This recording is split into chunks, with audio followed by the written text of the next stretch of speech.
Hi there, grade 8s. Welcome to the lesson. Today we're going to be talking about exploitation in Africa, um, and how the colonial powers, how they exploited Africa and how they plundered and pillaged Africa, taking things that belong to Africa and making profit on it in Europe. So the first thing that I want to discuss with you guys, if you follow your notes, you do have access to the notes. It says Unit 9.3 on top. I just want to quickly just run through how and what the colonial powers exploited from Africa. So the first one is raw materials. Africa was abundant in raw materials, and by raw materials I mean stuff like wood from trees, grain, vegetation, minerals like gold and silver. So this for the colonial powers was all for economic gain and economic profit. They were going to make money off Africa. They saw Africa, excuse the pun, as a gold mine, because they knew that they could take things from Africa and essentially no one was going to stop them. I mean, who's going to police what's going on in Africa? So the colonial powers were just almost let loose in Africa to take and do as they pleaded. So like I said, the first thing that they exploited was raw materials. The second thing was minerals. Minerals being copper, gold, diamonds, things of massive value. I mean, this wasn't value to the indigenous people. They didn't know the value of gold or of diamonds, but the colonial powers knew exactly what they were dealing with. I mean, to give you guys an example, there was such an abundance of diamonds in Kimberley that you would walk in the veld or wherever and you would stumble across diamonds on the surface called surface diamonds.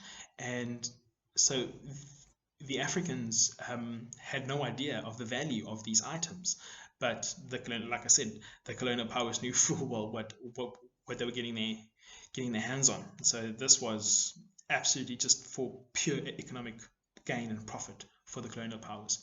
The next one was land. Africa is the second biggest continent in the world, so that means an abundance of land and really good fertile soil. Things grew in Africa that they couldn't grow in Europe. Things like cocoa beans, bananas, fruit that they couldn't grow in Europe that they could grow here. Palm nuts for oil that didn't grow in Europe, but there was an abundance of it here in Africa. Rubber, as we know from the Belgian Congo, absolutely abundance of rubber trees, all things with value. Once again, Africa had been untouched. The Africans didn't know the value of the product that they had. So Africa had been untouched, unmined. So when the colonial powers set foot onto Africa, they just saw dollar signs. They knew that what they had done is literally going to save their country, but at what cost to Africa? The next one was, of course, cheap labor. Africa was a big continent. There were tribes living all over Africa. So there was a lot of cheap labor. The Africans had never seen a white man before. They had no idea that white people even existed. So for a white man to come onto African soil, armed with weapons and armies, you kind of took the Africans off guard a little bit, and the Africans had no idea what to expect. So the colonial powers exploited them for their labor. They were paid minimal wages if they were lucky enough. Some weren't paid wages at all. So the profit that the colonial powers, the profit that they were making, it was astronomical, because they didn't need to pay for labor, or if they paid for labor, they were paying very cheaply. So they knew that they could exploit the Africans. I mean, it didn't matter whether you're a woman or you're a man, whether you're a child. If you could work, you were in the plantations picking tea or tapping rubber. It didn't matter. You were a cash cow to your colonial power, and they exploited cheap labor like you won't believe. So another exploitation is there of cheap labor. What made it in the minds of the colonial powers, they saw the Africans as very primitive, very backward. They saw the Africans as barbaric, as subhuman, if you will, and simply because the African tradition and African culture was seen as different and seen as weird to the colonial power in charge of them. So they disregarded African traditions and African culture as backward. So again, they had no respect for the African cultures, but they expected the Africans to have respect for their culture and to follow their culture.